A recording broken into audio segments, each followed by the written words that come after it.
Bismillahirrahmanirrahim. Assalamualaikum warahmatullahi wabarakatuh. Waalaikumsalam warahmatullah. Alhamdulillah rabbil alamin. Wassalatu wassalamu ala nabiyyina Muhammadin wa ala alihi wa ashabihi wa man tabi'ahum bi ihsanin ila yaumiddin.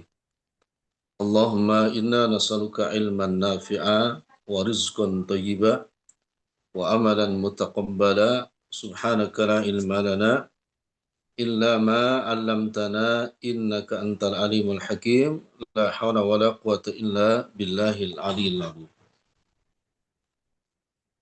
Alhamdulillah dengan izin Allah tabaraka wa taala pada pagi yang mulia ini Allah takdirkan kita semua berada di waktu yang istimewa karena waktu yang kita isi dengan amal soleh dan lebih teristimewa yakni thalabul ilm sebagaimana janji Rasulullah sallallahu alaihi wasallam, barang siapa yang berjalan menuju majlis ilmu tentunya karena Allah Subhanahu wa taala, maka Allah akan mudahkan baginya jalan menuju surganya Allah Subhanahu wa taala. Yang kedua, kita bersyukur kepada Allah di hari istirahat ini. Mungkin hari yang ditunggu-tunggu oleh kebanyakan orang untuk bisa menjelajahi bumi Allah tabaraka wa taala. Tetapi Allah izinkan kepada kita pada hari ini kita berada di majlis ilmu, yakni jalan-jalannya ruhnya, bukan fisiknya. Karena bila mana fisik kita juga memerlukan hiburan, maka terlebih-lebih ruh juga memerlukan hiburan. Dan tentunya hiburan ruh adalah dengan Al-Quran dan Sunnah. Tidak ada yang lainnya.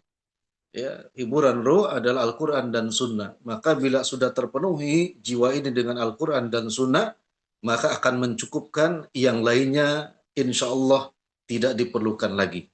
Dalam artian, sesuai dengan tujuan Allah menciptakan manusia, wa ma khalaqul jinna wal insa illa liya'budun.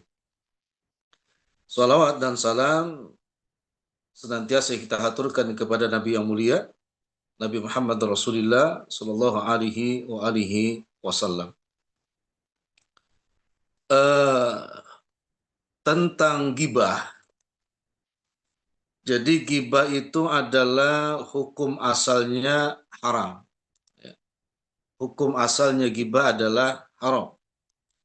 Sebagaimana yang Allah jelaskan di surah Al-Hujurat ayat yang ke-12. Ya, Allah tabaraka wa taala berfirman, ya ayyuhalladzina amanu ijtanibu katsiran minadh-dhann inna ba'dadh-dhann itsm. Inna ba'dadh-dhann itsm.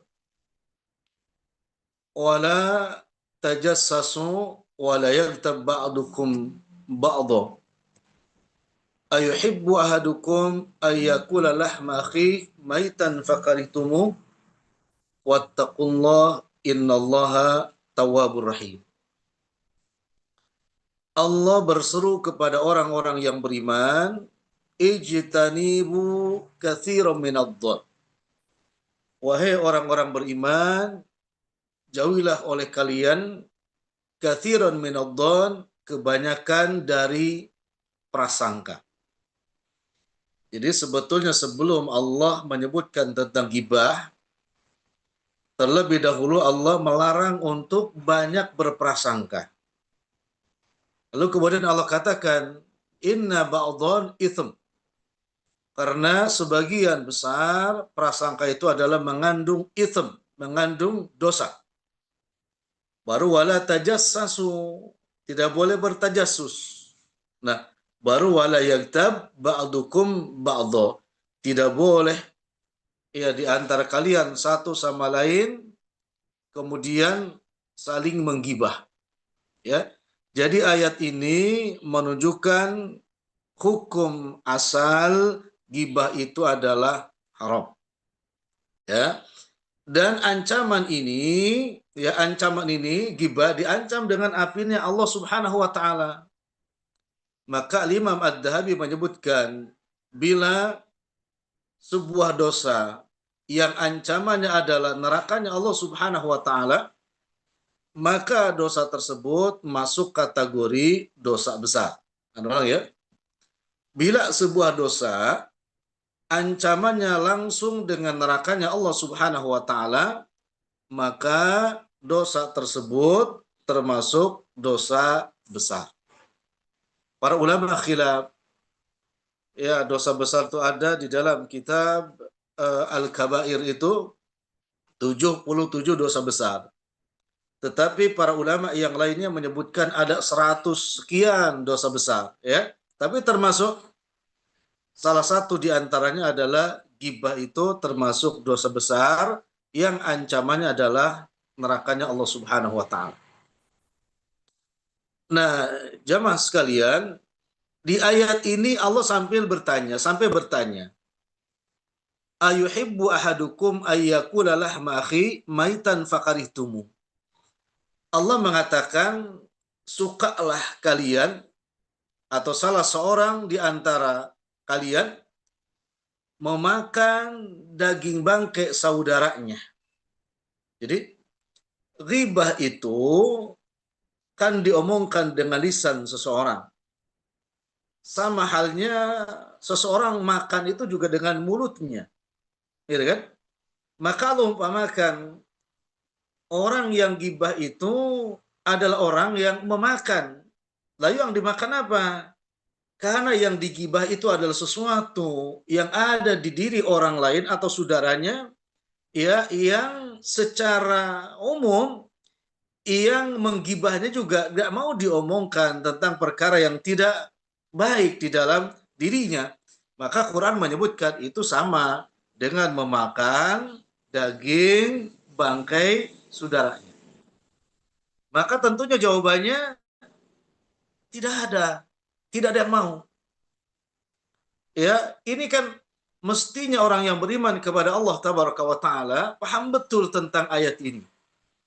Bila ia ingin melakukan sebuah ghibah, berarti dia mengatakan, kalau saya ghibah, berarti saya memakan bangkai saudara sendiri, memakan daging bangkai saudara saya sendiri. Maka sebetulnya mustahil kalau dia betul-betul beriman kepada Allah Tabaraka wa Ta'ala, kemudian takut atas ancaman Allah Subhanahu wa Ta'ala untuk menggibahi saudaranya, siapapun itu. Kenapa? Karena hakikatnya dia kata Allah Tabaraka wa Ta'ala memakai daging atau memakan bangkai daging saudaranya sendiri. Nah, kemudian pertanyaannya, apakah seluruh ghibah itu tidak boleh? Nah, itu ya.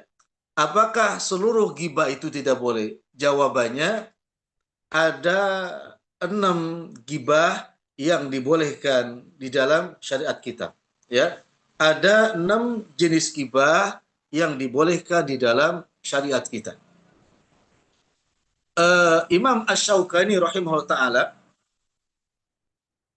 beliau membuat sebuah kitab yang berjudul Raf'ur Ribati amma yazuzu wa ma la yajuzu minal ghibati. Di dalam buku yang berjudul Raf'ur Raibah, yakni mengangkat keraguan tentang boleh dan tidaknya ghibah. Ini ada di dalam kitabnya Al-Imam Asy-Syaukani. Dia membahas, bukunya tebal, membahas tentang mengangkat keraguan mana riba yang boleh, mana ghibah yang boleh, mana ghibah yang tidak boleh. Ya, seperti itu. Nah, di dalam buku tersebut disebutkan ada 6 ghibah yang dibolehkan di dalam syariat kita. Ya, tetapi tentunya ini bukan dijadikan sebagai perkara yang kita kemudian bermudah-mudahan untuk berghibah. Apalagi mengajak teman-teman kita untuk sama-sama berghibah. Tetap hukum asalnya adalah dilarang. Ini dalam perkara yang amat sangat ketat, daruri, ya. gibah yang dibolehkan di dalam syariat kita. Ya, ini gibah yang dibolehkan di dalam syariat kita yang pertama, ya, dijelaskan oleh Imam Asy-Syaukani adalah untuk masalah mutadollim. Ya, untuk masalah mutadollim namanya ini adalah seseorang yang didolimi. Jadi seseorang yang didolimi boleh mengadukan kepada penguasa atau juga boleh mengadukan kepada orang yang memang bisa dipercaya, ya, untuk mencari solusi, ya, dari orang yang mendoliminya.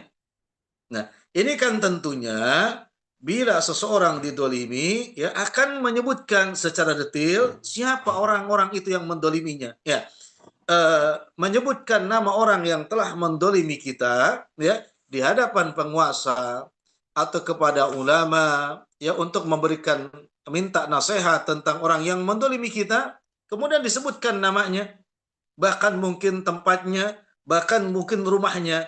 Untuk perkara yang pertama ini, orang yang didolimi mengadukan tentang orang yang mendoliminya, maka ya menyebutkan nama orang tersebut itu termasuk gibah. Tetapi gibahnya masuk kepada gibah yang dibolehkan. Misalkan begini, ada orang yang ngontrak rumah kita. Umumnya kalau para salafus soleh, ya, menyewa tempat orang lain, ya, jadi umumnya mereka akan kembali kepada sebagaimana awalnya. Ya, ini apa? Bila menyewakan rumah, ya kan, awalnya bersih, awalnya rapi, maka para salafus soleh ketika ingin keluar dari rumah tersebut, maka mereka berusaha mengembalikan kondisi rumah sebagaimana awal ia tempati. Kalau ada lampunya yang mati karena awalnya tidak mati, dia ganti dulu tuh. Ya, dia ganti dulu sebelum dia keluar dari rumah yang ia sewa tadi. Ada keramik karena lembab, ya, kemudian terangkat ke permukaan pada copot, maka sebelum keluar dari kontrakan tersebut ia betulkan dulu. Ya, dia betulkan lagi. Jadi kembali kepada semula, baik kembali baik. Tapi ada orang yang ketika mengontrak rumah dan lain sebagainya, kemudian selesai, maka ketika kita lihat hancur. Engsel pintunya tidak ada. Bahkan ada yang cerita lampunya semua tidak ada, dibawa pulang. Padahal awalnya yang punya rumah itu ngasih lampu di tiap ruangan. Tapi begitu selesai ngontrak, dibawa semuanya. Ini bentuk kezaliman. Belum lagi kalau ada alat-alat yang dibawa yang lainnya, pompa air dan lain sebagainya. Maka mengadukan orang yang mengontrak rumah kita karena kezalimannya kepada penguasa, katakanlah umaroknya di sana adalah RT dan RW-nya, maka kita menyebutkan namanya, menyebutkan keluarganya, menyebutkan tempat tinggalnya, ya, alamat yang tertera di KTP-nya, ini kan menyebutkan namanya. Maka menyebutkan namanya karena kedoliman orang tersebut, ini tidak termasuk gibah yang dilarang. Ya, tapi sekali lagi ini tidak boleh dijadikan sebagai kebiasaan dan juga menjadi dibarengi dengan celaan, ya nggak boleh. Hanya sekedar mencari solusi, memberitahu agar orang lain tidak menjadi korban berikutnya, dan ini kepada orang yang tepat. Ya, ini siapa kalau di lingkungan Umaro? Umaro kita siapa? RT dan RW. RT dan RW. Ini yang pertama. Jadi menyebut nama-nama orang yang mendolimi kita, ya, maka itu termasuk gibah, tapi masuk kepada gibah yang dibolehkan. Yang kedua, gibah yang dibolehkan kata Syaukani adalah gibah yang berkaitan dengan amar ma'ruf nahi munkar. Jadi gibah yang berkaitan dengan amar ma'ruf nahi munkar. Salah satu contoh, ada ustadz atau ustadz lah yang mengajarkan agama ya, tetapi dalam ajarannya ya menyimpang dari syariat Nabi Shallallahu Alaihi Wasallam, ya bid'ah, ya khurafat dan lain sebagainya, maka kita kasih tahu jamaahnya, ya hati-hati dengan Ustadz Fulan karena ajarannya menyimpang, ya yang diajarkan bid'ah, khurafat, bahkan gulu, ya maka kita menyebut nama ustadznya tersebut ya untuk amar ma'ruf, ya dan juga untuk sebetulnya untuk nahi munkar kepada siapa? Kepada jamaahnya agar tidak terkena syubhat tersebut, ya maka menyebut nama ustadz tadi dalam rangka nahi munkar ini termasuk gibah, ya tapi gibahnya yang dibolehkan, ya dan mungkin contoh yang lainnya banyak, ya di lingkungan misalkan ada orang yang kalau datang itu membawa khabar buruk, membawa berita buruk, ya aneh ngomongin orang terus, lalu kita berkumpul dengan orang lain, sahabat, teman-teman kita, ya kemudian orang itu lewat umpamanya, kita katakan hati-hati dengan beliau karena beliau begini, begini dan begini. Ya menjelaskan, ya menyebutkan nama orang tersebut, ya untuk nahi munkar, gitu kan? Ini termasuk gibah, tetapi gibahnya yang dibolehkan, ya. Tapi ingat, ya untuk apa namanya penguasa yang sudah dipilih oleh rakyatnya, kemudian digibah misalkan di media sosial, ini dilarang oleh agama. Kenapa? Ya kalau mau ngasih tahunya adalah sebelum memilihnya. Tapi kalau sudah terpilih, ya justru yang milihnya harus bertobat kepada Allah Subhanahu wa taala. Ya ini berbeda kasusnya. Ini yang kedua, gibah yang dibolehkan.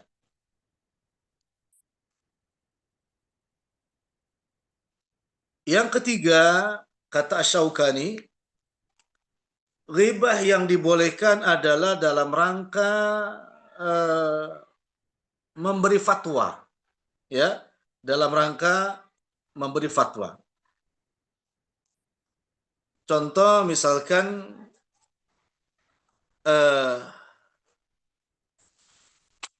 yang berkaitan dengan perkataan Abu Darda di dalam kitab Al-Adab Al-Mufrad, ya, di hadis yang ke-159 bab yang ke-53,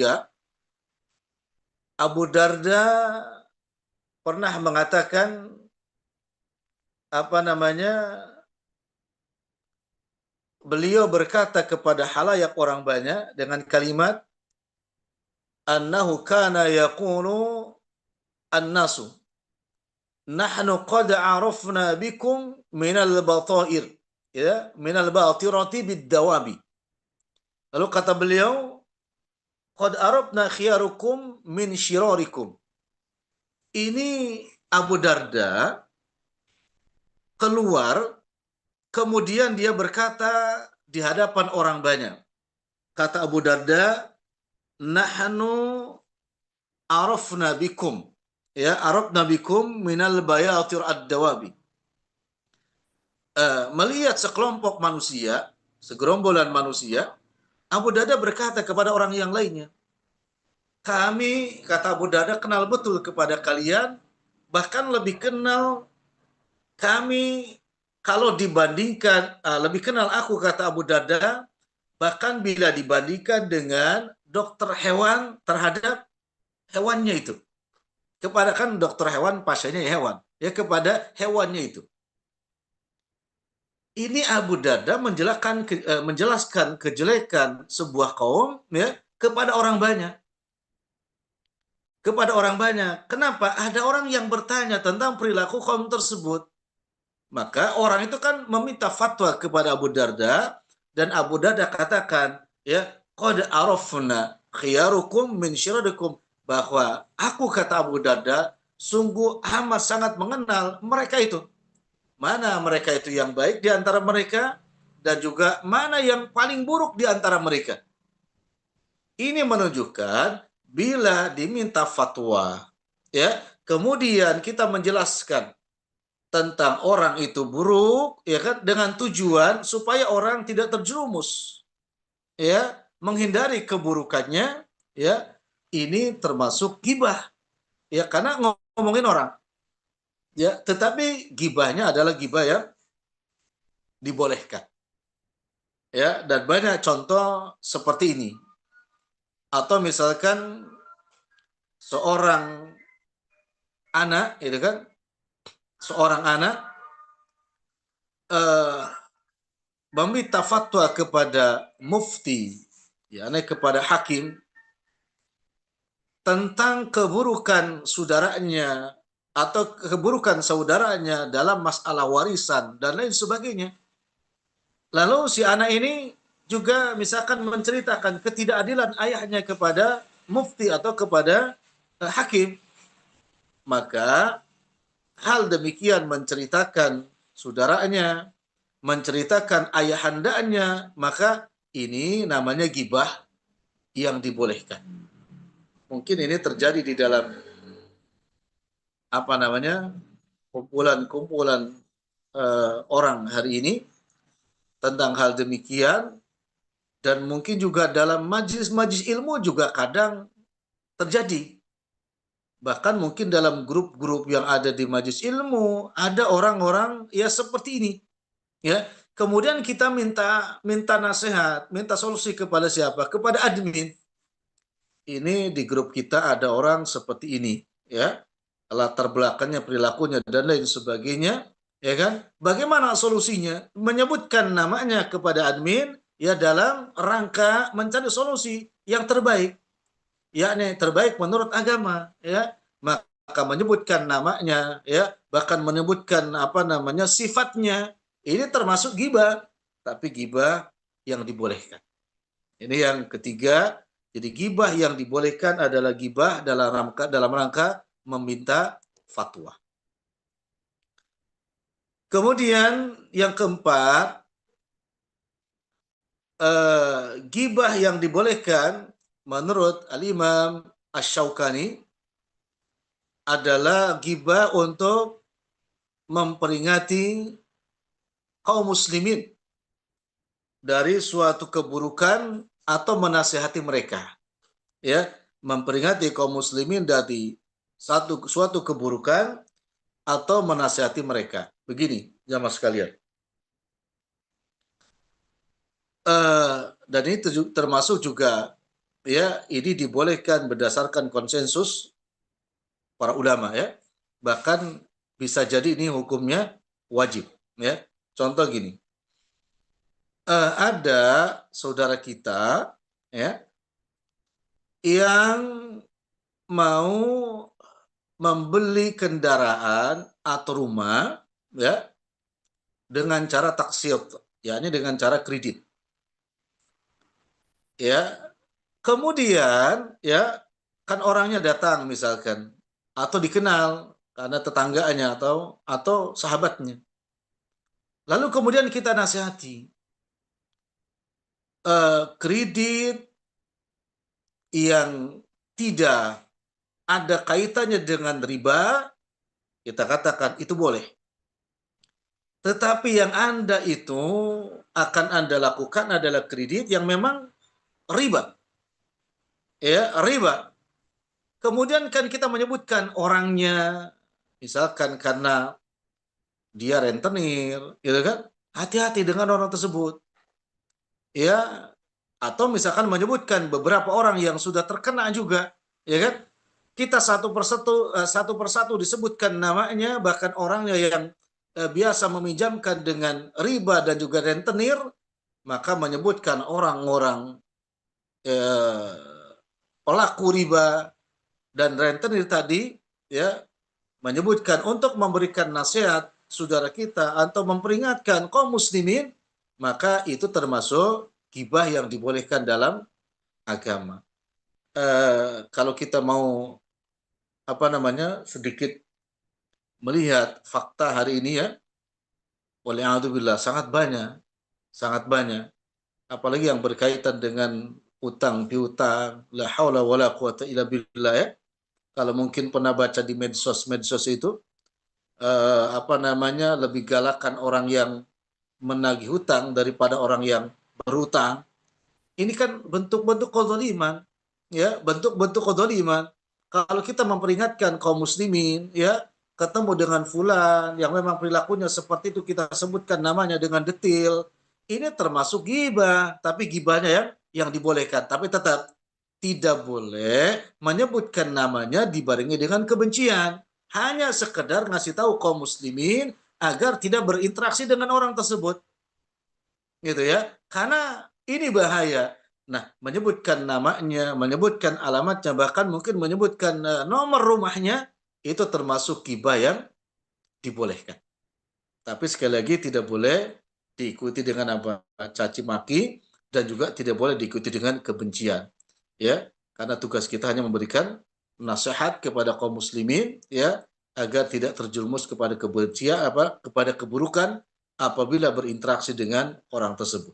Ini ghibah yang dibolehkan oleh Al-Imam Asy-Syaukani. Mungkin juga seorang ustaz, ya, mungkin juga jamaah ngaji, ya, memperingatkan saudaranya di majelis, ya, disebut namanya karena mungkin ada orang-orang yang memang apa namanya subhatnya luar biasa, kasih tahu hati-hati dengan orang tersebut, subhatnya luar biasa, ini berbahaya, ini berbahaya, dan kita kasih tahu.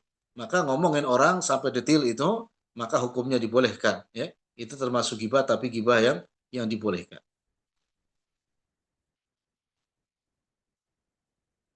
Kemudian menurut Asy-Syaukani menjelaskan juga, eh, ngasih tahu orang misalkan ke apa namanya, kalau zaman dahulu mungkin ada yang namanya budak, ada yang namanya budak. Kalau sekarang budak memang sudah tidak ada. Ini ada cerita yang menarik. Aisyah radhiyallahu taala anha diceritakan oleh Amrah, eh, pada suatu hari Aisyah itu terkena sakit. Imam Bukhari menyebutkan ketika menulis di dalam kitab Al-Adab Al-Mufrad, sakit beliau tuh Aisyah adalah panas. Panas yang tidak kunjung sembuh, gitu kan?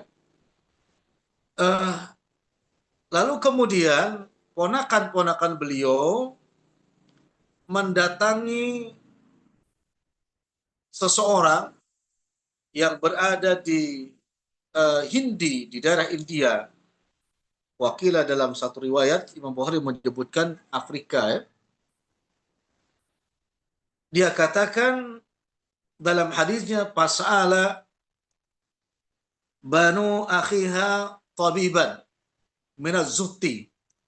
Ponakan-ponakan Aisyah menanyakan tentang sakitnya Aisyah kepada seseorang yang dikenal tabib, tapi sebetulnya bukan tabib, dia adalah dukun, ya, dia adalah dukun.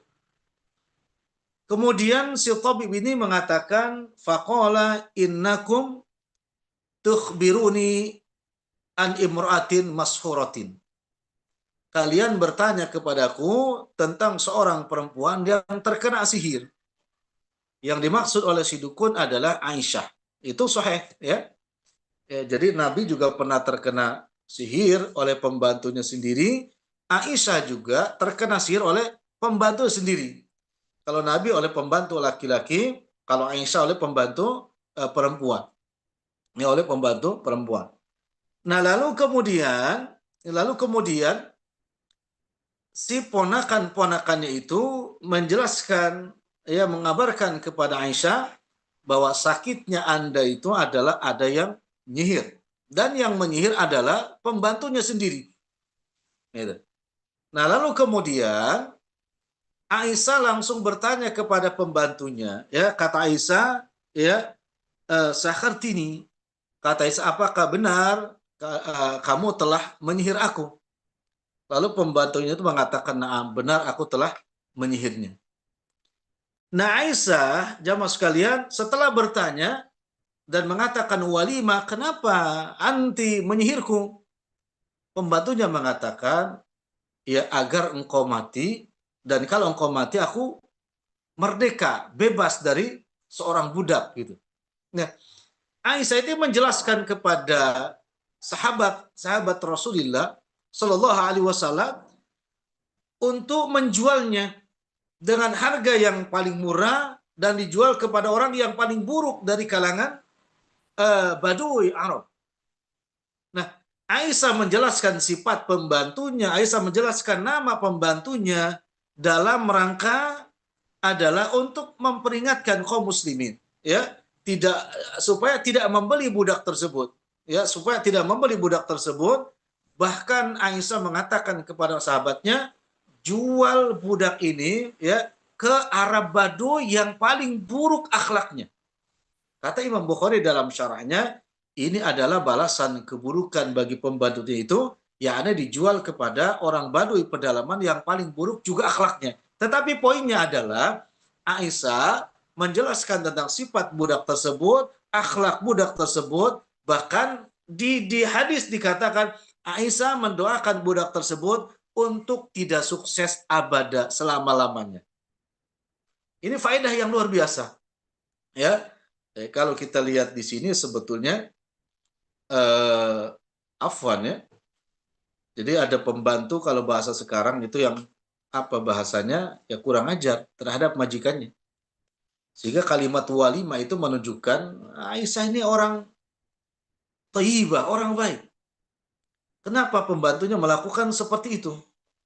Lalu kemudian juga kalimat walimah, Aisyah juga tahu sehari-hari pembantu itu menunjukkan perilaku yang baik, ya, perilaku yang baik.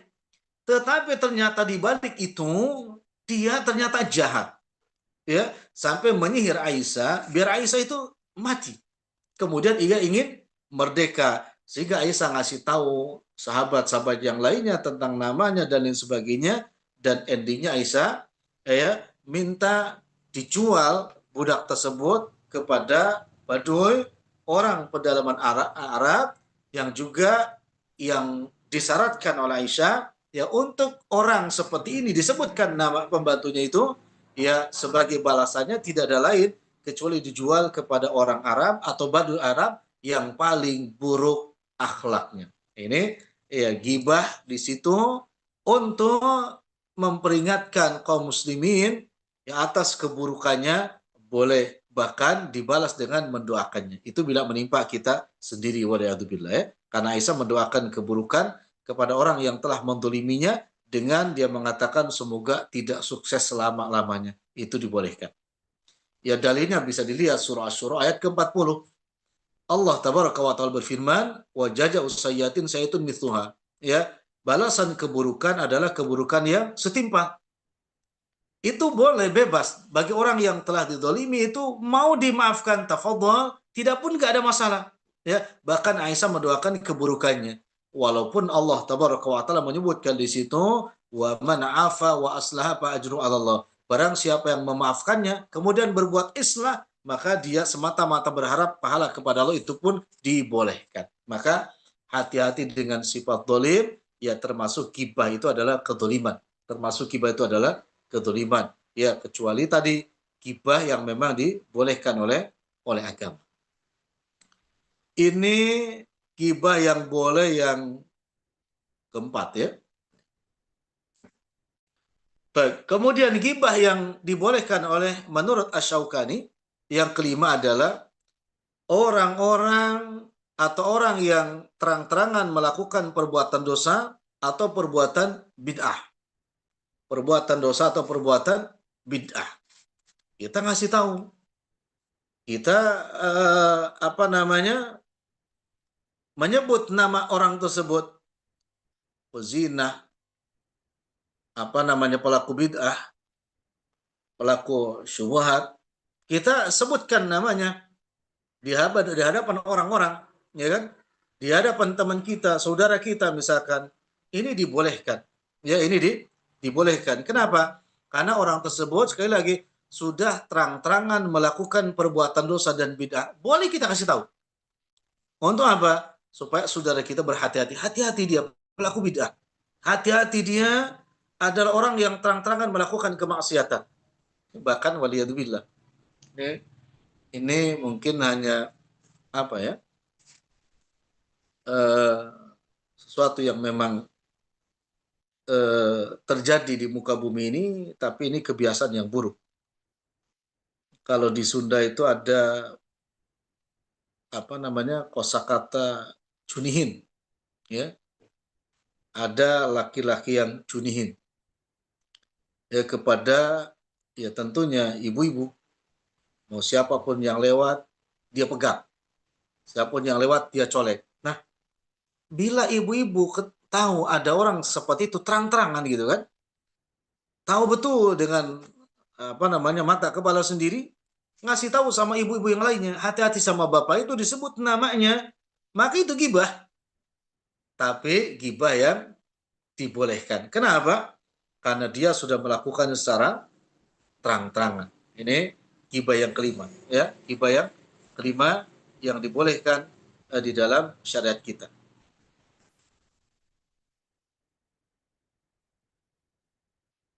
Yang keenam,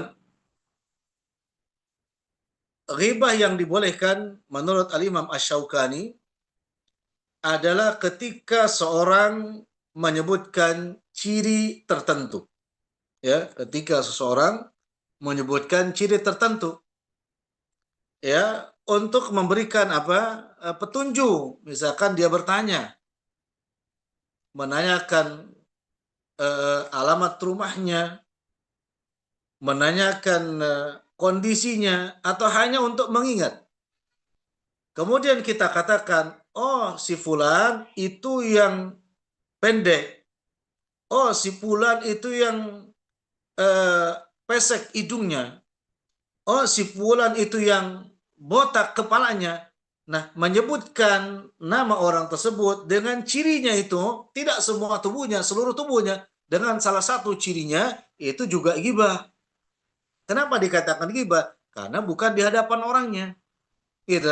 Tetapi itu termasuk gibah yang dibolehkan. Jadi gini, Afan kenal gak dengan bapak yang bernama Fulan? Bapak itu dermawan. Lalu kita katakan untuk mentakkid, ya, memperkuat meyakinkan, oh bapak yang itu, yang kurus, pendek, ya kan, hidungnya pesek, atau mohon maaf matanya sipit, menyebutkan ciri dari orang tersebut di hadapan orang yang bertanya, itu termasuk gibah, tapi gibahnya gibah yang dibolehkan. Ya, gibah yang dibolehkan. Adapun para thalabul ilm di majlis ilmu menceritakan asatidnya, menceritakan masyaikhnya, ya, tanpa ada illat udur yang kita jelaskan 6 perkara tadi, 6 poin tadi, maka tetap kembali kepada hukum asal. Gibah selain 6 perkara tadi termasuk gibah yang haram yang diancam oleh Allah tabaraka wa taala dengan nerakanya, dan itu tetap kembali kepada hukum asal, termasuk dosa besar, ya, termasuk dosa besar. Nah ini Asy-Syaukani menyebutkan tentang 6 gibah yang dibolehkan dalam agama kita. Nah lalu kemudian eh, jamaah yang Anda muliakan, bila ada yang bertanya, Ustaz, bagaimana anak sudah terlanjur gibah, bahkan gibahnya sudah terbiasa, ya, dari remaja, bahkan mungkin sampai hari ini belum berhenti. Nasihatnya ya, segera berhenti dari gibah karena bahaya. Segera berhenti dari ghibah, ya.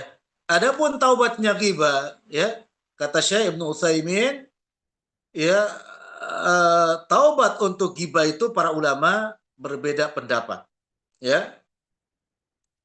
Yang pertama, kata Syekh Ibnu Utsaimin, taubat dari ghibah itu yang pertama adalah harus datang kepada orang yang digibahinya dengan mengatakan, saya minta maaf karena saya sudah menggibahinya, ya, hari A dan lain sebagainya. Ini pendapat yang pertama. Tentunya berat. Karena kalau yang digibahi ada 10, berarti kan harus mendatangi 10 orang. Ya, kalau yang digibahinya satu RT, berarti mendatangi satu RT dan lain sebagainya. Ini berat. Ya. Pendapat yang kedua, ya, untuk taubat ghibah datang kepada orang tersebut tanpa menyebut minta maaf, ya, tanpa menyebutkan bahwa saya telah menggibahi Anda. Ini pendapat kedua juga dibolehkan, ya, dengan catatan kata Syekh Ibnu Utsaimin, ya, orang itu sudah tahu bahwa Anda yang gibah. Jadi kalau sudah tahu dari mana, misalkan dari orang lain, dari orang bahwa sampai kepada orang tersebut bahwa antum yang menggibahinya, maka antum datang kepadanya dan tidak mengulang mengatakan saya telah menggibahinya, karena orang itu sudah tahu, cukup ana minta maaf. Ini kifaratnya orang yang menggibah. Kedua. Yang ketiga, kifarat orang yang menggibah itu adalah, ya, boleh dengan memohonkan ampun kepada Allah Tabaraka wa Ta'ala bila memang muskilah, sulit. Sudah cari orangnya, tidak ketemu, alamatnya, tidak ada yang tahu. Walaupun masih hidup, tapi orangnya gak tahu, alamatnya juga tidak tahu. Maka taubatnya dari ghibah tersebut adalah mohonkan ampun kepada Allah Tabaraka wa Ta'ala. Kalimatnya, Allah maghfir fulan bin fulan. Ya Allah ampuni fulan bin fulan, ya, itu selama kita ngibahin dia. Terus mintakan ampun kepada Allah. Kemudian, ya, ceritakan di hadapan orang yang pernah antum bermajlis dengan orang untuk menggibahi orang tersebut. Dengan apa? Dengan mengatakan bahwa orang itu yang pernah kita gibah, kita katakan dia adalah orang baik. Kalau saya pernah mengatakan dia tidak baik, sebenarnya itu keliru. Ya, sebenarnya dia adalah orang baik. Ini kifarat atau taubat gibah yang ketiga. Jadi kalau orangnya tidak ada, tidak dikenal di mana, cukup dengan apa? Mohonkan ampun untuknya. Allah maghfir fulan bin fulan. Atau dengan doa yang umum. Ya, kalau laki-laki katakan, Allah maghfir lahu warhamhu wa'afihi wa'fu anhu. Kalau perempuan, Allah maghfir laha warhamha wa'afiha wa'fu anha. Ini taubatnya gibah. Ya Allah alam, barangkali mungkin masa lalu sebelum paham, sebelum mengenal agama dengan benar, larangan bahkan dosa gibah, mungkin ada yang pernah gibah dan orangnya hari ini yang digibahi sudah tidak ada, maka perbanyak memohonkan ampun kepada Allah Tabaraka wa Ta'ala, ya, atas namanya. Ya, tetapi terkadang afwan, karakter manusia, jangankan memohonkan ampun kepada Allah untuk orang yang digibahi, ya, meminta ampun untuk dirinya aja kadang-kadang pelit. Itu kebanyakan sifat manusia. Maka hati-hati dengan ghibah.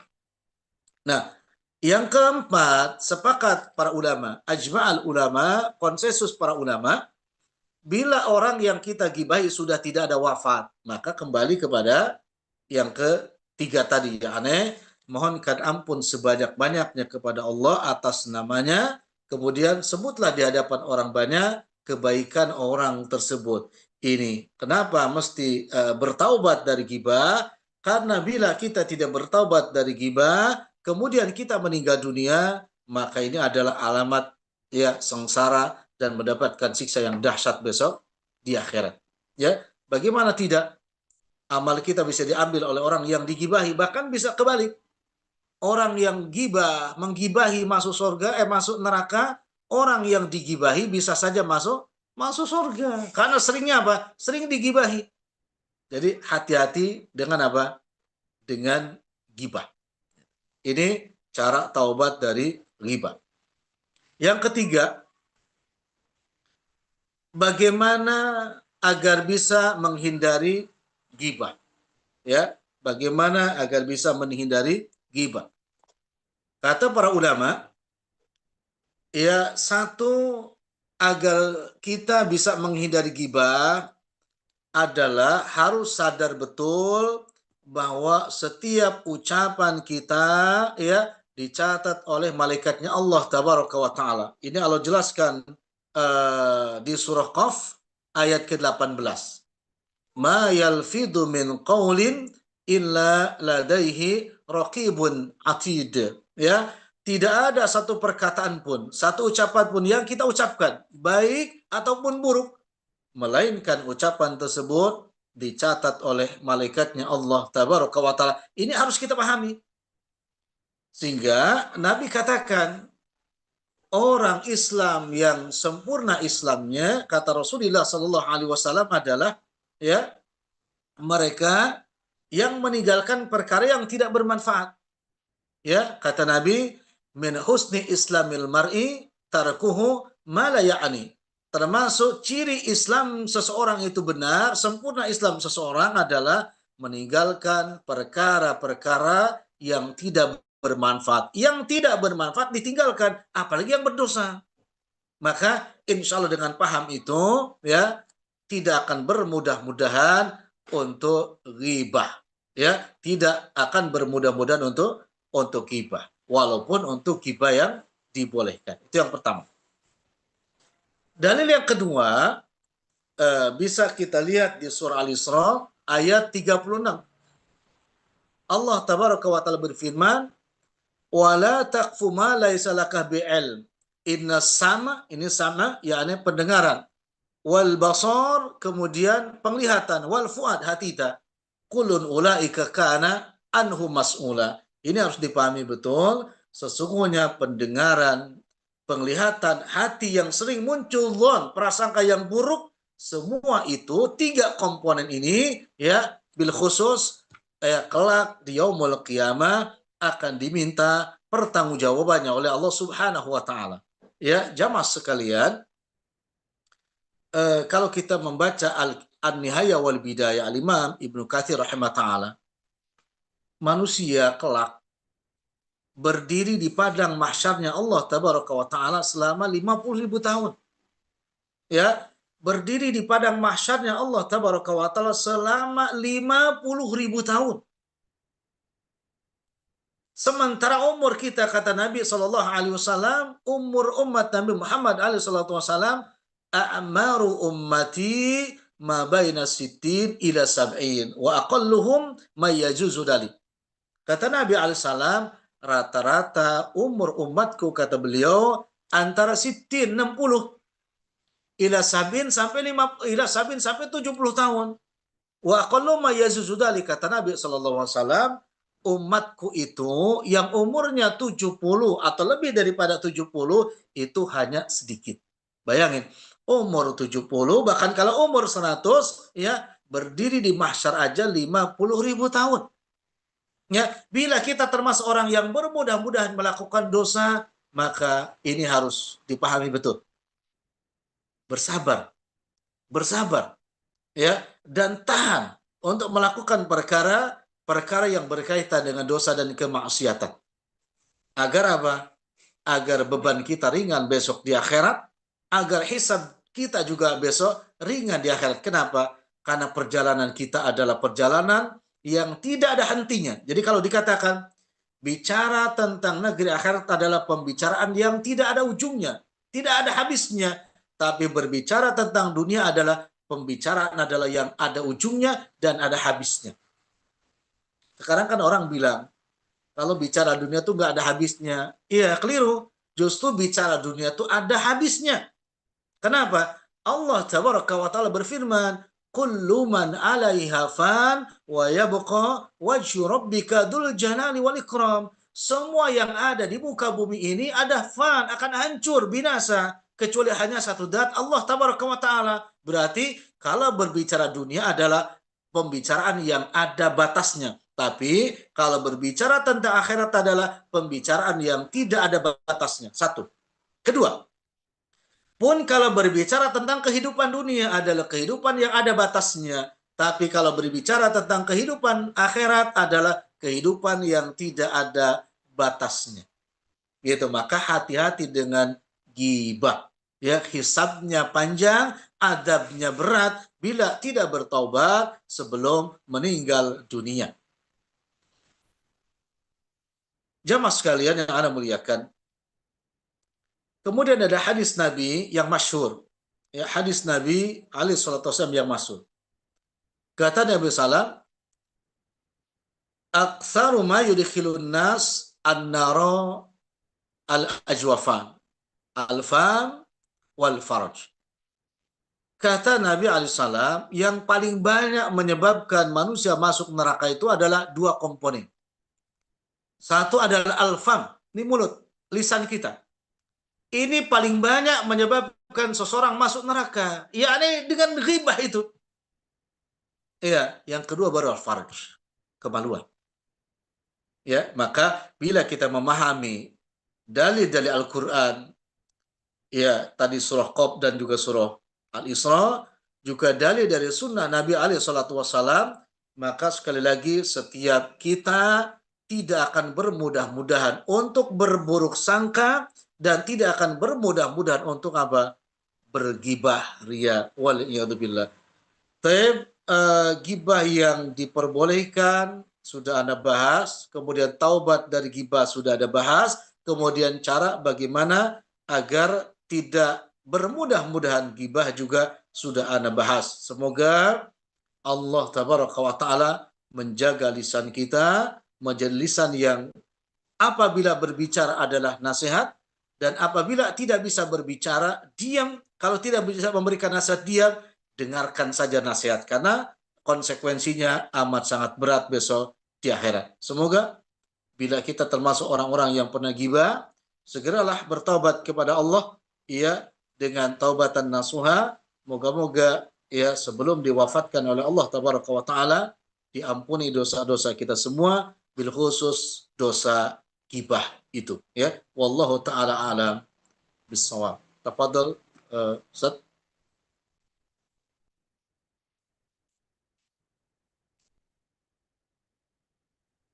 Nah, silakan bila dilanjut dengan Masya Allah. soal jawab. Jazakallah khairan Ustaz. Wa barakallahu Baik, fikum. barakallah. Demikian tadi kita telah mendengarkan bersama penjelasan dari Ustadz tentang tema kita hari ini, yaitu tentang gibah yang diperbolehkan. Jadi Masya Allah kita banyak mengambil manfaat, insya Allah kita jadi tahu bahwa gibah ini memang salah satu yang penyebab ya kita masuk ke neraka ya. Demikian tadi kita telah bersama mendengarkan sesi pertama.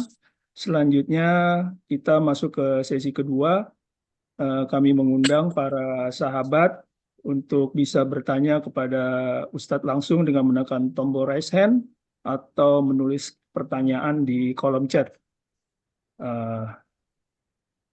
Baik, sudah ada beberapa pertanyaan Ustadz yang masuk di kolom chat, akan Anda bacakan ya Ustadz ya. Pertanyaan pertama, Bismillah, afwan Pak Ustadz, izin bertanya. Bolehkah kita membicarakan kebijakan pemerintah yang tidak adil dengan semena-mena? Itu aja? Dengan sesama teman, afwan. Ya, itu saja. Sudah Anda jelaskan tadi. Namanya umaro yang sudah dipilih, ya maka ada pintunya untuk menasehatinya, bukan digibahi. Ya, karena Umar bin Khattab, Ibnu Umar menyebutkan baik dan buruknya penguasa itu tergantung yang memilihnya. Bila kemudian sudah dipilih adalah buruk, berarti yang buruk adalah rakyatnya. Maka pintunya untuk menasihati ada pintu tertentu, jadi bukan digibahi. Ya, itu yang Anda katakan tadi. Bahkan di media sosial dengan teman-teman di grup, akhirnya perang itu di grup. Apalagi yang baperan di grup, ya akhirnya keluar dari grup. Pintunya jelas, ya kan ada penasihatnya penguasa, gitu kan? Kalau mau nasihati penguasa adalah sebelum jadi, sebelum diangkat, kasih tahu orang banyak, ya kan? Ini zalim, ini adil, gitu kan? Walaupun memang sulit hari ini, tapi tetap harus memberikan nasihat. Kalau sudah jadi, karena mereka juga sudah mengangkat penasehatnya, gitu kan? Maka tidak boleh digibahi di mana sesama teman. Dan wallahi kalau digibahi sesama teman-teman kebijakannya nggak pernah ada solusi, hanya gibah saja. Solusinya apa? Enggak, hanya rame di grup. Gitu ya. Maka hati-hati dengan seperti tidak boleh gibah penguasa di grup, ya tidak boleh karena ada pintunya. Sampaikan kepada ahlinya, ya aneh yang dibolehkan kita menasihati penguasa. Ya sekarang sudah ada memang penasihatnya. Ya, sudah ada staf khusus untuk Betul. menasihati penguasa, itu aja cukup. Nanti khawatir malah justru penguasanya masuk surga, ya, yang ramai di grupnya malah masuk neraka nanti. Ya, hati-hati juga, hati-hati juga. Ya, kalau antum ada maslahat, ya punya akses ya datang ke rumahnya langsung nasihati, jangan di mana, jangan di video sosial, jangan langsung ke rumahnya. Dan itu termasuk jihad yang utama. Ya, datang langsung kepada siapa? Kepada penguasa yang dolim gitu ya. Kalau tidak ada akses ya sudah, doakan saja. Ya, kenapa? Karena sudah dipilih. Ya, Allah alam. Baik. Eh, Demikian. Tapi Ustadz, apakah benar kalau memang yang penguasa itu digibahi, kebaikannya kita, pahalanya dapat dari penguasa tersebut, terambil kebaik ini Ya, amalan pahala? secara umum seperti itu. Ya, Hmm. secara umum seperti itu. Ya, bahkan menurut para salafus soleh, termasuk orang kafir pun yang dimi ya bukan harabi, tidak boleh kita gibahi. Oh, baik. Ya, yang dimi ya, yang bertetangga dengan kita ya kan, ya, bukan yang harabi, itu tidak boleh. Ya, bukan cuma itu kalau kita baca kitab syarat tauhid ya, menggibahi angin pun tidak boleh. Masya Allah. Syekh Muhammad bin Salimin gini, kan ada satu bab yang hadis bab ke-53 berapa dalam syarat tauhid, mencela angin itu nggak boleh. Kalau bahasa bahasa apa namanya perumpamaannya, ya kan, kan diceritakan itu angin di hadapan orang banyak, katakan gini, wah anginnya yang kemarin apa namanya buruk dan lain sebagainya, itu kan gibah juga, ya kan? Hmm. Nabi melarangnya, ya. Orang-orang jahiliyah dulu, Pak, bahkan kalau dia mau keluar rumah, ini pintar tapi bodoh atau bodoh tapi pintar. Kalau mau keluar rumah ketemu dengan hewan, binatang yang jelek rupanya gak jadi. Tandanya sial kan. Diceritakan juga. Itu kan menggibahi makhluk Allah, kan dilarang itu. Jadi bukan hanya sebatas kepada manusia, ya. Cuman konsekuensinya karena manusia diperintahkan beramal, ya tadi, ya kebaikan kalau ada maka diambil kebaikannya diberikan kepada yang digibahi dan kemudian kalau apa namanya tidak ada maka keburukan yang ditimpahkan kepada yang menggibahi tadi. Wallahu a'lam. Baik. Demikian penjelasan Ustadz. Syukron, jazakallah khairan. Kemudian Ana bacakan kembali Ustadz pertanyaan di kolom chat. Sudah ada yang masuk tadi. Assalamualaikum Ustadz. Izin bertanya, apabila kita bercerita tentang masa-masa kita dimarahin orang tua yang sudah almarhum dan hal-hal lain yang sifatnya hanya sebagai kenangan, apakah termasuk gibah? Itu aja. Itu saja Ustadz. Ya, ya termasuk gibah. Kenapa gibah? Karena sudah tidak ada yang diomonginya. Kan yang boleh itu fatwa untuk memperbaiki orang yang tidak baik tadi, gitu kan? Kalau masih hidup menceritakan ayahanda, ibunda kita, ya yang tidak adil atau lain sebagainya, ya, ya bagian daripada kemaksiatan untuk merubah ayahanda dan ibu kita, yaitu yang masih hidup itu dibolehkan. Tapi yang sudah meninggal dilarang, dan itu gibah yang dilarang, ya. Dan kalau anak kan juga untuk apa menceritakan ibunda, ayahanda yang sudah meninggal dunia, ya kan? Ya, kalau situ justru minta maaf kepada Allah, maafkan ya ayahanda dulu yang kurang adil atau ibunda yang kurang adil, maafkan. Itu anak yang baik. Maafkan dan doakan gitu kan. Kan insya Allah seperti apapun orang tua, jauh kasih sayang yang ada di dalam hatinya ya lebih besar daripada marahnya insya Allah. Ya, jadi termasuk gibah yang dilarang.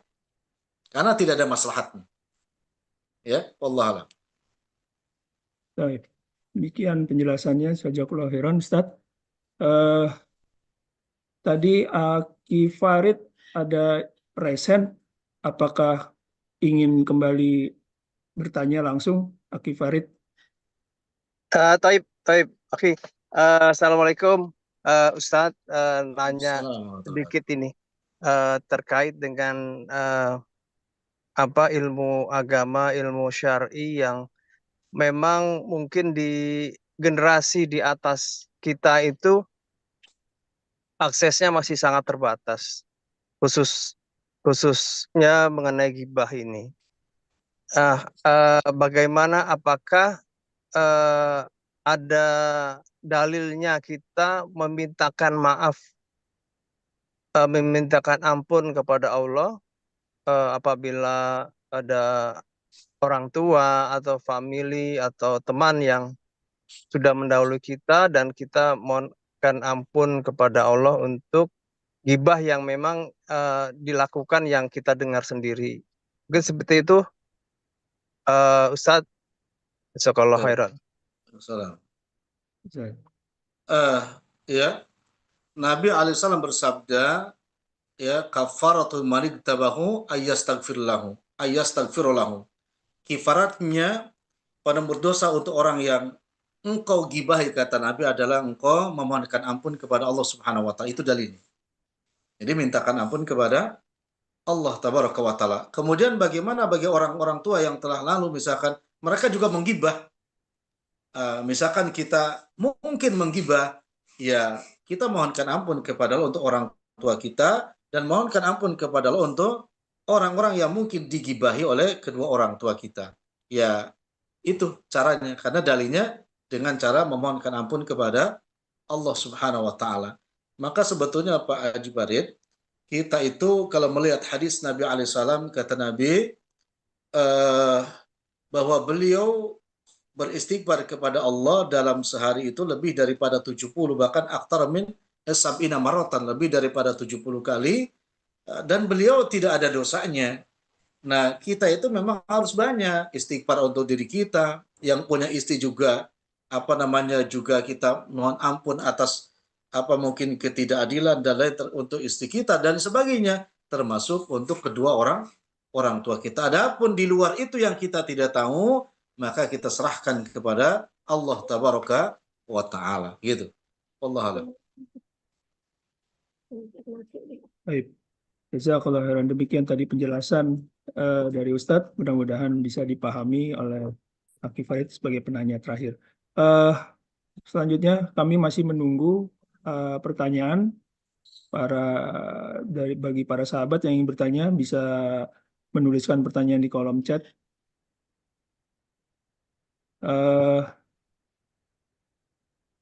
Kurang paham. Afwan, ada di kolom chat Ustadz. Ini Ya. ada dari pertanyaan Coba dari diulang. jamaah yang sepertinya ini kurang paham nih Ustadz. Kita mohon ampun karena sudah menggibahi, atau kita mohon ampun untuk orang yang kita gibahi. Ya. Kifarat untuk orang yang kita gibahi adalah memohonkan ampun untuknya. Gitu. Iya. Kita kan mohon gibah ampun. seseorang, ya. Kemudian kita mintakan ampun kepada Allah untuk orang tersebut. Redaksinya, Allah memisahkan, katakan Muhammad ini kita telah menggibah Muhammad, si Muhammad, misalkannya. Maka kita katakan Allah maghfir li Muhammad. Gitu kan? Cukup itu. Allah maghfir li Muhammad, atau Allah maghfir lahu warhamu wa'afi wa. Tapi niatkan itu untuk Pak Muhammad tadi. Itu cara kifaratnya. Ya, itu cara kifaratnya. Jadi siapapun yang telah kita gibahi, maka mohonkan ampun kepada Allah ya atas orang tersebut, untuk orang tersebut. Itu kifarat kita caranya, gitu kan. Nah, kalau masih ada, tadi kata Imam Nawawi, datang ke rumahnya. Kita katakan ya, mohon maaf, saya mau minta ampun, minta maaf karena saya telah menggibah Anda itu. Ya, tapi kalau orangnya sudah tidak ada, ya dengan apa? Memohonkan ampun kepada Allah tabaraka wa taala. Itu kifaratnya. Tidak ada lain jalannya seperti itu menurut hadis Nabi Shallallahu alaihi wasallam. Insyaallah mudah-mudahan paham. Baik. Mudah-mudahan penjelasan Ustadz tadi dipahami oleh penanya ya, Ukti Dewi. Kalau masih belum paham bisa open mic-nya. Mudah-mudahan paham ya, Ukti. Nah. Baik. Kami masih membuka sesi pertanyaan bagi para sahabat yang ingin bertanya. Silahkan menuliskan pertanyaan di kolom chat. Kita masih punya waktu banyak ya Ustadz ya? Nah, Masya Allah, siap Ustadz. jadi doa yang umum itu yang biasa kita baca untuk orang meninggal sebetulnya bisa dibaca untuk orang yang masih hidup, karena para salafus saleh juga begitu. Allahumma gfir lahu warhamhu wa'afi wa'fu. Jadi kalau digabung, Allahumma gfir fulan, misalkan tadi Muhammad, lanjutin warhamhu wa'afi wa'fu anhu, karena laki-laki. Itu kan. Hmm. Kenapa kita mengatakan Allahumma ampuni Pak Muhammad? Karena Muhammad baru saja digibah misalkan. Atau kemarin digibah, atau dulu pernah kita gibah. Maka Allahumma gfir Muhammad warhamhu wa'afihi wa'fu anhu. Ahsan kalau memang tahu nama orang tuanya. Allahumma gfir Muhammad bin fulan. Ya, sebut nama orang tuanya. Kalau tidak cukup Allahumma gfir Muhammad bin fulan warhamhu wa'afihi wa'fu anhu. Jadi keliru kalau doa tadi hanya diucapkan untuk orang yang sudah meninggal dunia. Karena kita sering banyak yang alergi dengan kalimat warhamhu. Seakan-akan Hmm. warhamhu itu hanya untuk orang yang sudah Meninggal. meninggal, ya. Maksudnya. Gitu. Jadi boleh seperti itu. Kecuali doa secara langsung ke orangnya, ya kita memakai hafidhullah. Ya, kalau yang sudah meninggal, rahimahullah. Sama dengan kata-kata ziarah, itu sering kosakata itu digunakan oleh orang-orang hari ini adalah nama ziarah itu kepada orang yang sudah meninggal dunia. Ya, dalam hadis-hadis redaksi ziarah adalah lebih digunakan oleh Rasulullah SAW kepada orang yang masih hidup. Ya, misalkan manzaro akhahu musliman, barang siapa yang ziarah kepada saudara muslim yang masih hidup itu, bukan yang sudah meninggal dunia. Jadi Allah lewat lisan Nabi yang mulia telah memberikan kemudahan kepada kita semua redaksi-redaksi untuk memohon ampun kepada Allah tabaraka wa taala, pendek dan singkat. Tidak seperti nabi-nabi terdahulu. Nabi Adam alaihissalam ya kalimat istighfarnya mohon ampunnya Rabbana dolamna anfusana wa ilam taghfir lana wa tarhamna lanakunanna minal khosirin. Ya, redaksi istighfarnya mohon maafnya Nabi Yunus alaihissalam, la ilaha illallah subhanaka inni kuntu minadh dhalimin. Kita pendek, alhamdulillah, ini termasuk i'jaz, ya, termasuk kemuliaan, ya, mukjizat untuk Nabi dan juga keutamaan untuk umat Nabi Shallallahu alaihi wasallam, gitu ya. Tafadhol bila sudah ada yang bertanya. Baik. Eh, masih ada pertanyaan lagi apa bagi para sahabat? Silakan mengetikkan. Kalau pertanyaan di luar materi boleh juga ya Ustadz ya. Nah, silakan. Baik. Silakan bagi ada yang ingin bertanya. Ukti Rati mungkin ingin bertanya. Tafadhol Uti.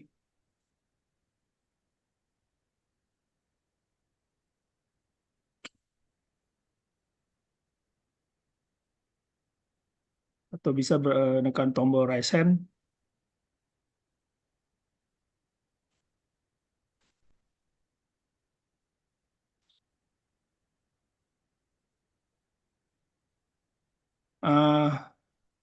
Ada pertanyaan nih Ustadz di luar tema ya Ustadz ya, tapi ini ya. Nah, Pertanyaannya seperti ini Ustadz. Tidak boleh safar bila tidak ada mahram. Apakah sekalipun dalam kelompok akhwat semua? itu Jadi aja. pertanyaan itu aja Ustadz. Paham Ustadz? Iya. Betul, sekalipun dengan kelompok akhwat, ya, semuanya dilarang oleh Rasulullah Shallallahu alaihi wasallam. Karena akhwat ini masing-masing punya kafilnya, yang anak suaminya, ya, kecuali dengan suami.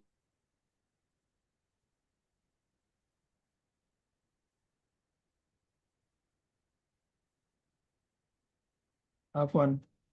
Eh, kita mengalami gangguan jaringan hubungan dengan Ustadz ya. Ya, seperti itu. Uh, Bahkan termasuk dalam kondisi iddah pun sama sekali juga dilarang. Ya.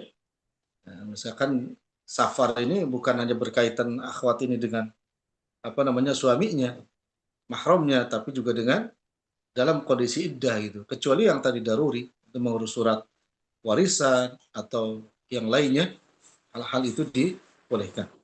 Adapun berangkat haji dan umroh bukan termasuk daruri, ya, bukan termasuk emergensi. Termasuk thalabul ilm juga tidak. Kenapa?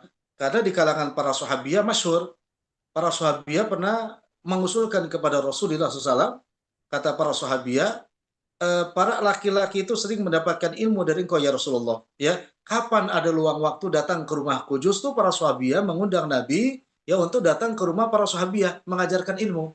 Jadi bukan para sahabiah yang datang ke majlis ilmu. Gitu ya, seperti itu. Ya, apa Ustadz tadi ada gangguan jaringan, ada terputus tadi di pertengahan. Ustadz menjelaskan di bagian mana yang boleh tadi mahram safar yang dibolehkan tadi pada Jadi gini, bila dikatakan masih di daerah kita, ya, katakanlah daruratnya di wilayah yang dekat dengan bednya, atau misalkan Jakarta ya Jakarta, atau dan tidak berinteraksi dengan halayak orang banyak dalam satu tujuan saja, itu ada rukhsah dari sebagian ulama. Ya, contoh gini misalkan, aman dengan kendaraannya, menyupir akhwat semua, dan tidak transit-transit. Tetap di mobilnya itu ya, tetap di mobilnya sampai tujuan. Ya, tidak keluar kota sampai tujuannya. Itu dibolehkan oleh sebagian ulama. Tapi tetap ketat. Bukan dengan cara hanya untuk jalan-jalan semata, tapi ada tujuan. Misalkan tadi thalabul ilm dengan cara yang ketat, naik mobil dari rumah sampai tujuan, tidak ada transit kemana, nah itu ada yang membolehkan hal demikian. Mungkin bisa diambil rukhsah itu, ya. Tapi bukan untuk jalan-jalan, bukan untuk jalan, itu berbeda, ya beda. Ya. Karena rukhsah thalabul ilmi lebih urgent ya. Kalau jalan-jalan ya enggak seperti itu. Allah. Kalau naik kendaraan umum, Ustadz, bagaimana Ustadz?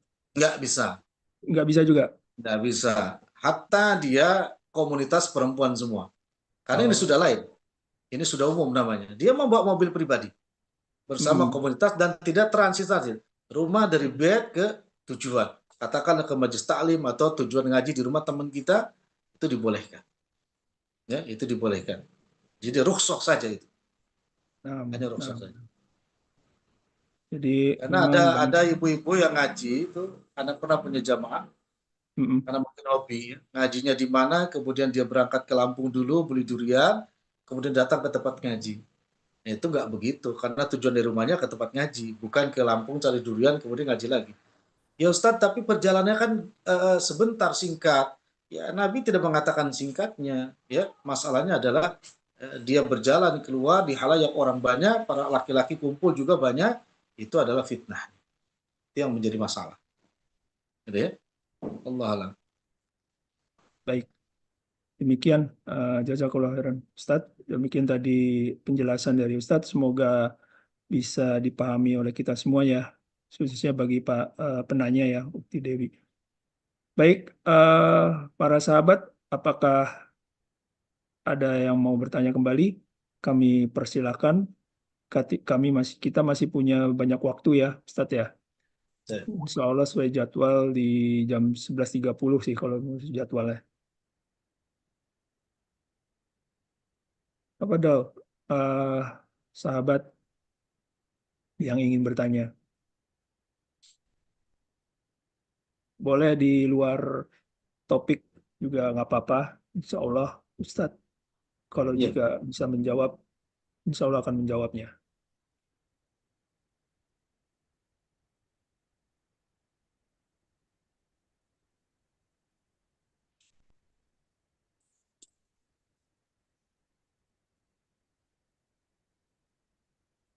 Apakah sudah paham semua ini Ustadz? Kayaknya sahabat. Bila ada pertanyaan nanti kemudian baru teringat, ya boleh disampaikan ke admin. Nanti via Pak Haji Parid atau Ibu Mega bisa ditanyakan ke Anda. Boleh berkaitan dengan kajian pagi ini. Barangkali baru kepikir nanti di rumah atau besok, silakan ya ke admin. Insya Allah anak jawab. Ya, bismillah. Masya Allah. Masya Allah. Syukron Ustaz. Mari sahabat Filah, ada pertanyaan nih Ustaz yang masuk ini Ustaz. Ini ada pertanyaan sesuai dengan tema Ustaz. Anda bacakan ya Pak Ustaz ya.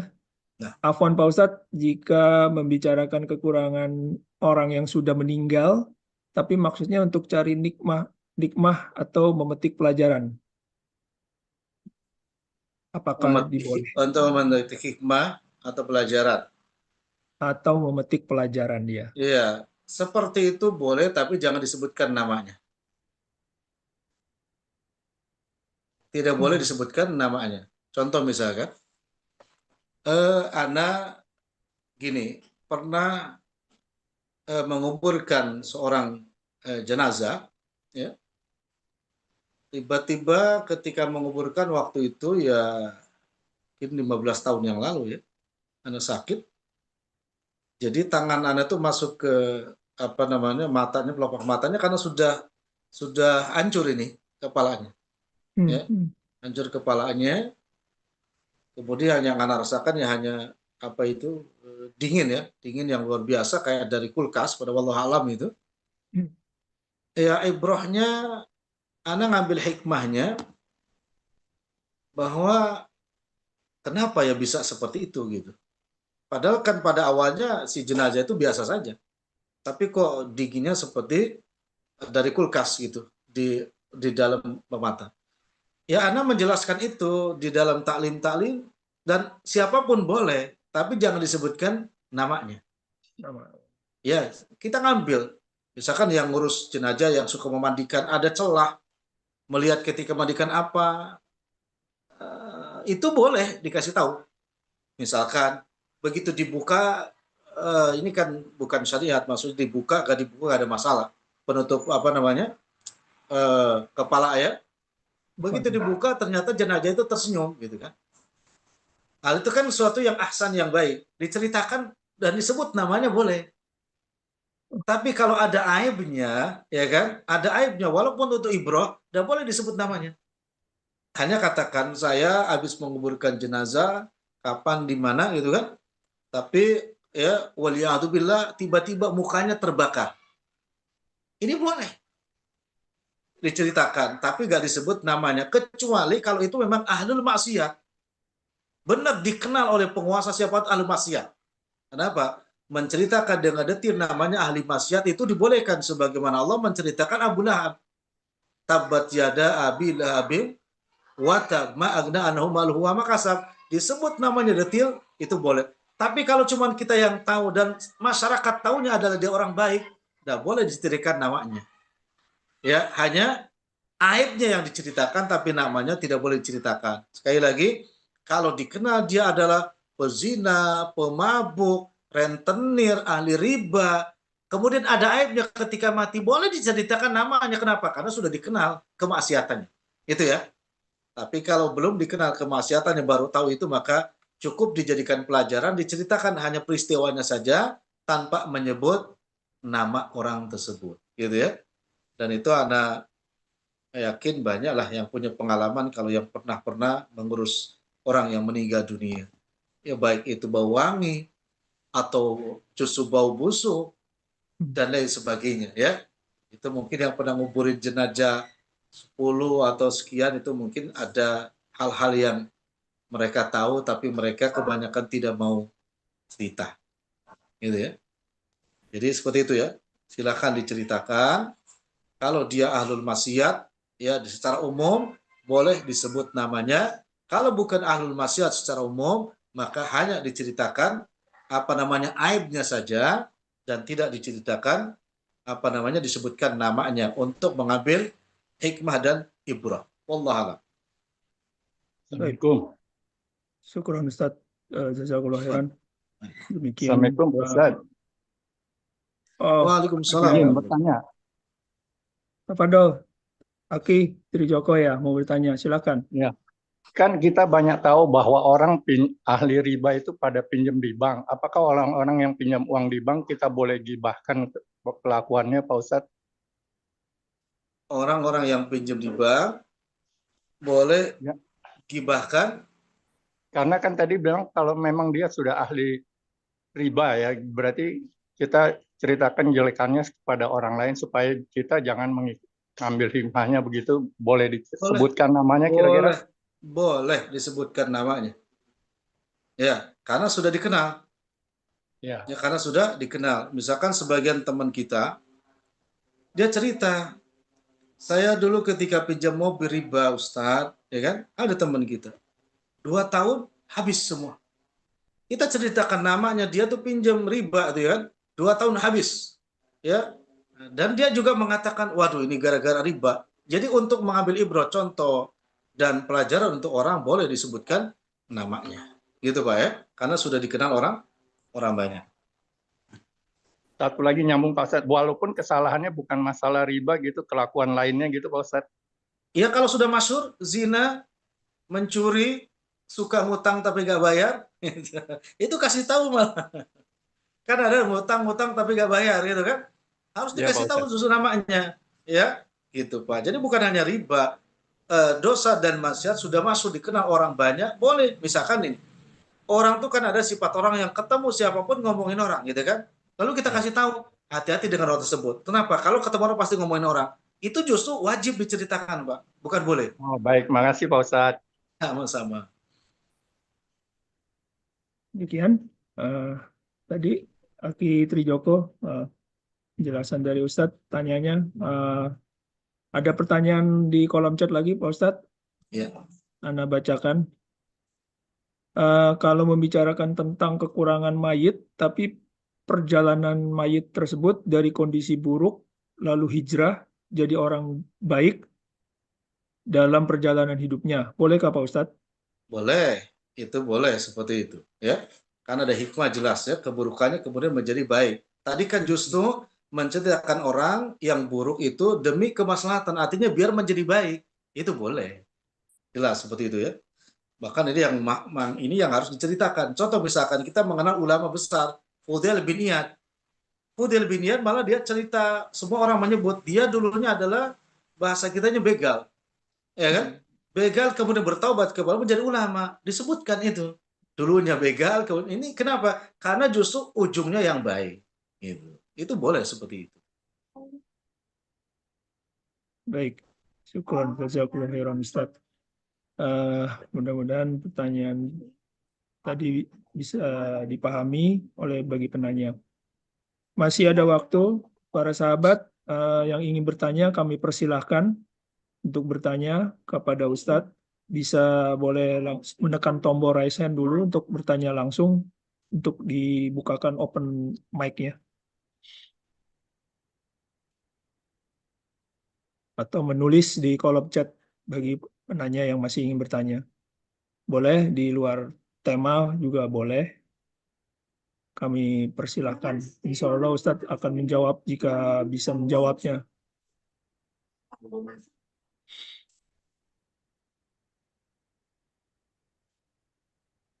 Pak Ustadz, tadi kan ada keburukan, misalkan dari pada saat mayit itu menguburkan, kita menemukan apa namanya keburukan ya gitu ya Ustadz. Terus setelah penguburan itu kita masih bersama dengan para pelayat gitu, kita ngomongin lagi, itu termasuk gibah juga ya Pak? Boleh nggak? Nggak boleh. Nggak boleh. Ya kan hadisnya tidak boleh mengatakan illa khairan, kecuali yang baik-baik saja. Ya, yang baik-baik saja. Jadi itu hanya untuk ibrah, memberikan nasihat. Adapun mengomongi orang di situ, itu termasuk gibah yang jelas. Ya. Dan itu kebanyakan orang kayak gitu, gak tahan. Gak Ustaz, tahan. betul. Ya, Kita banyak seperti itu. Karena adab-adab menguburkan, adab-adab datang ke kubur juga banyak yang justru tidak pakai adab. Ya, jauh daripada adabnya para salafus saleh tentang itu. Kebayang nih kita datang ke kuburan, kemudian sambil menunggu kuburan rata dia sambil merokok, ya kan? Ada yang juga yang duduk di di kuburan, itu Nabi melarangnya. Ya, Nabi melarangnya. Justru kita melihat hal-hal demikian, bertawud kepada Allah Subhanahu wa taala. Iya, sebagaimana Allah jelaskan di surah Waqiah, nahnu qaddarna bainakumul mauta wa ma nahnu bimasbukin. Urusan kematian itu kata Allah kami sudah mengatur. Ya ini apa? Kapan, di mana, siapa yang akan memandikannya, siapa yang akan membawa ke kuburannya, itu sudah Allah atur semua. Tugas kita adalah apa? Tugas kita adalah wa ma khalaqtul jinna wal insa illa liya'budun. Beribadah kepada Allah ya dengan sebaik-baiknya, semurni-murninya. Adapun semuanya kita serahkan kepada Allah karena kita yakin ya wajajaul hasanat al hasanat ba'daha. balasan kebaikan adalah kebaikan berikutnya. Jadi orang baik akan dikuburkan oleh orang-orang baik. Jadi jangan takut, Pak. Orang buruk juga pasti akan dikuburkan, didatangi, dikerumuni oleh orang-orang buruk. Ini adalah balasan dari kemaha-adilan Allah Subhanahu wa taala. Gitu ya. Allah alam. Baik, Ustaz. Syukron, Ustaz. Ada pertanyaan di kolom chat, Ustaz. Anda bacakan. Assalamualaikum, Ustaz. Apakah kaum akhwat boleh mengunjungi makam orang tua tanpa ditemani mahram? Ya, akhwat boleh mengunjungi orang Makam tuanya orang tua. tanpa ditemani mahram. Sejauh mana? Ya, sejauh mana? Bila jauh seukuran dan tidak aman di perjalanan tidak boleh. Tetapi yang paling utama adalah akhwat di rumahnya. Akhwat di rumahnya itu yang paling utama, ya. Dan Nabi sebetulnya pada asal mulanya melarang ya kepada akhwat datang ke kuburan ketika menguburkan siapa? Menguburkan keluarganya atau suaminya. Kenapa Nabi katakan nakisul agel? Karena perempuan itu lemah. Ya, lemah perasaannya, lemah akalnya. Dikhawatirkan oleh Rasulullah adalah nahya, yakni apa? Meratap. Raung-raung. Ya, itu yang dikhawatirkan Nabi. Jangan juga kita mengikuti orang-orang Majusi, ada sekelompok perempuan datang ke kuburan ya dengan pakaian yang seragam semua hitam, ya kan? Baju hitam, sepatu hitam, bahkan bawa payung hitam, semuanya. Nah, ini harus diselisihi perbuatan seperti itu. Jadi yang utama kalau tidak ada mahram itu adalah tidak ke makam. Itu yang utama. Adapun doa di rumah itu jauh lebih utama. Bersedekah atas nama kedua orang tua sudah meninggal jauh juga lebih utama. Kalau ditanya gini, mana yang lebih utama bersedekah atas nama kedua orang tua, walaupun itu tidak boleh disebutkan. Walaupun itu boleh tidak disebutkan, tapi yang utama disebutkan namanya dengan menziarahi kuburannya. Jawabannya jauh lebih utama sedekah atas nama kedua orang tuanya daripada datang ke kuburannya. Kenapa?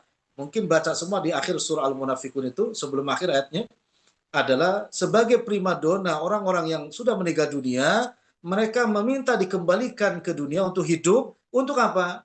Mereka untuk bersedekah. Bukan untuk sholat, bukan untuk haji, bukan untuk ngaji. Mereka minta izin untuk kembali ke dunia, dia ingin bersedekah. Maka sekali lagi para ulama menyebutkan sedekah atas nama kedua orang tua itu jauh lebih utama daripada datang ke kuburannya. Ini bil khusus untuk para akhwat. Gitu ya. Allah alam. Jazakallah khairan, Ustaz. Demikian penjelasan dari Ustaz. Mudah-mudahan dipahami bagi penanyanya. Masih ada pertanyaan lagi tidak para sahabat? Kami masih mengundang para sahabat, masih ada banyak waktu kita, atau bisa juga menekan tombol raise hand untuk bicara langsung kepada Ustadz bertanya. Atau juga bisa ditulis di kolom chat. Insya Allah nanti Ana bacakan pertanyaannya. Ya. Afan juga tadi ya, jadi jangan juga dipahami bahwa ziarah kubur itu dilarang. Tidak dilarang. Bahkan dianjurkan oleh Rasulullah Shallallahu Alaihi Wasallam. Kata Nabi, kunna nahaitukum an ziyaratil qabri. Ini hadis disabdakan oleh Rasulullah ketika di Mekah. Yang tauhidnya pada waktu itu belum sempurna. Aku melarang kalian ziarah kubur. Tapi setelah Nabi di Madinah, justru Nabi menganjurkan ziarah kubur. Kata Nabi, karena ziarah kubur bisa mengingatkan kematian. Tapi ini hadis ini untuk para laki-laki. Laki-laki. Ya, untuk para laki-laki. Adapun suami istri misalkan ke makam nggak dilarang. Ya, nggak dilarang. Nah.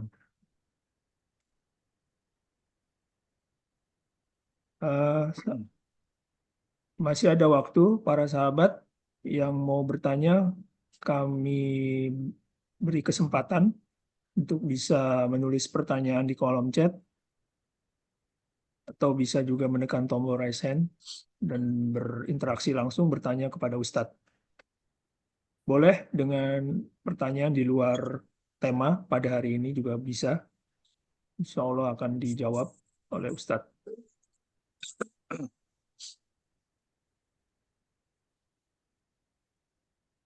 Kurang lebih kita masih ada waktu 10 menit lagi. Ya Ustadz ya. Nah, insya Allah. Nah, insya Allah.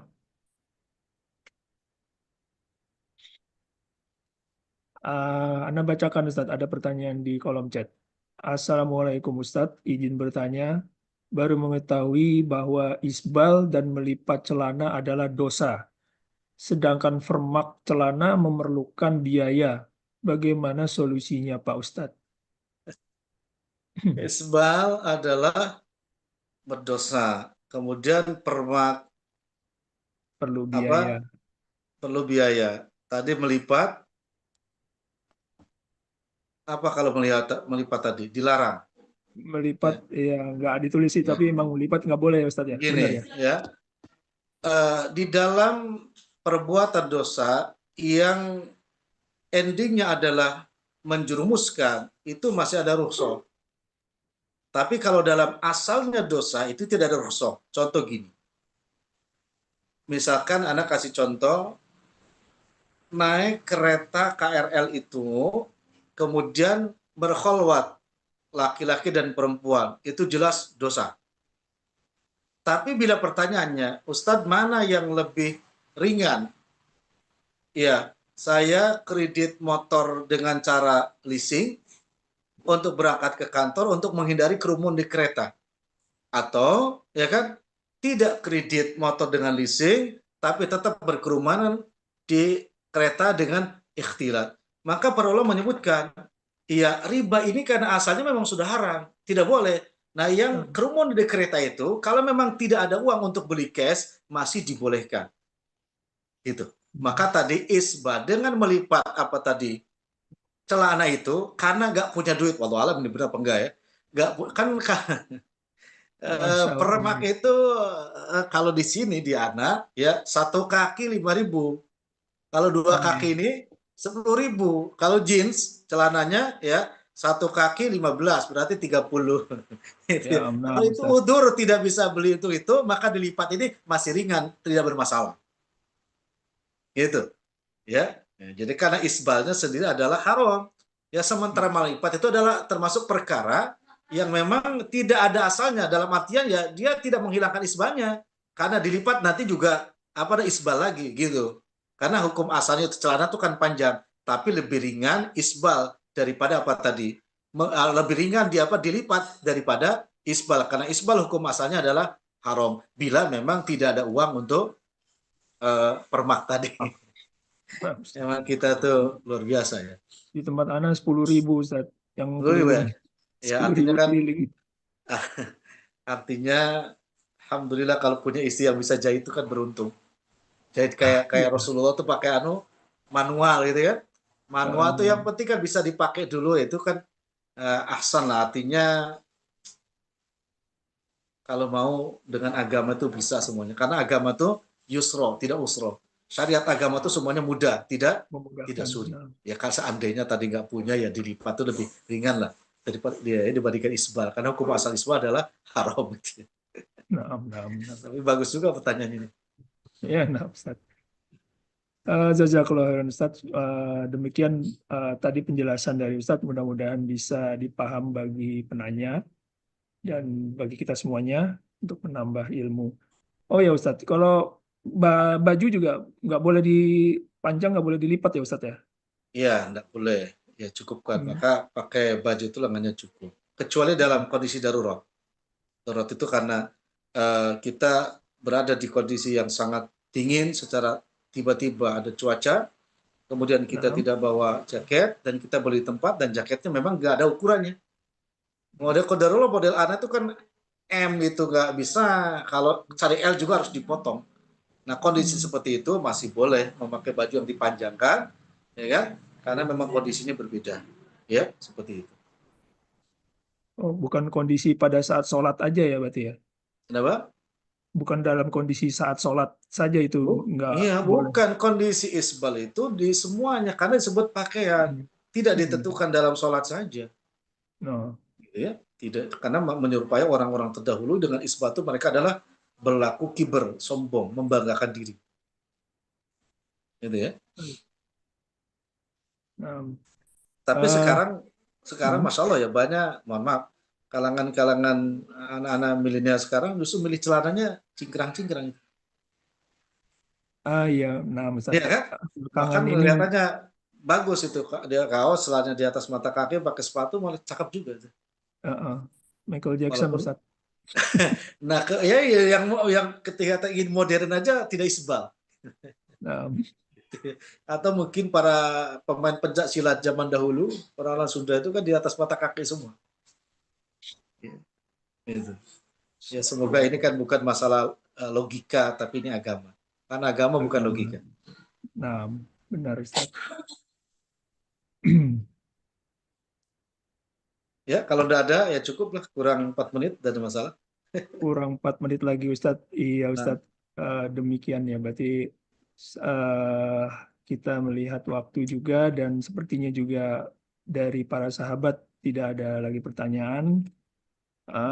Selanjutnya kami mohon Ustadz untuk bisa dapat memberikan rangkuman dan menutup kajian hari ini dengan doa kafaratul majlis Ustadz. Mustahil bagi kita kalau kita luput dari dosa, termasuk dari ghibah. Tapi kata Nabi SAW, sebaik-baiknya orang yang berdosa adalah orang yang segera bertobat kepada Allah. Maka Allah masih memberikan umur kepada kita, ya segeralah bertobat. Menyesali, tidak ingin mengulangi. Yang kedua adalah bahwa kehidupan akhirat itu tidak ada ujungnya. Jadi kalau kita mendapatkan hari nikmat, nikmat kita akan diputus dengan kematian. Tapi raihlah dan kejarlah kenikmatan yang abadi besok di akhirat. Mumpung Allah masih memberikan umur. Kalau hari ini dikasih nikmat, rumah bagus, mobil bagus, gaji besar, Masya Allah nikmat sekali. Apalagi kalau nikmat yang tidak ada ujungnya besok di akhirat. Caranya gimana? Ya caranya kalau ingin mendapatkan nikmat di dunia juga maksimal, sangat tidak mungkin kalau ingin mendapatkan nikmat akhirat tidak maksimal. Maka dengan harta bisa dibelanjakan di jalan Allah, dengan tenaga juga bisa digunakan di jalan Allah, agar kenikmatan yang kekal dan abadi Allah berikan kepada kita besok di akhirat. Moga-moga yang bergabung di grup ini, sekali lagi Allah ampuni dosa-dosa kita semua, Allah mudahkan jalan kita menuju surganya Allah Subhanahu wa Ta'ala, dan juga Allah mudahkan untuk senantiasa beramal soleh. Insya Allah demikian. Wa sallallahu ala nabiyina Muhammadin wa ala alihi wa sahbihi wasallam. Subhanakallah bihamdi. Asyhadu an la ilaha illa anta astaghfiruka wa atubu ilaik. Wassalamualaikum warahmatullahi wabarakatuh.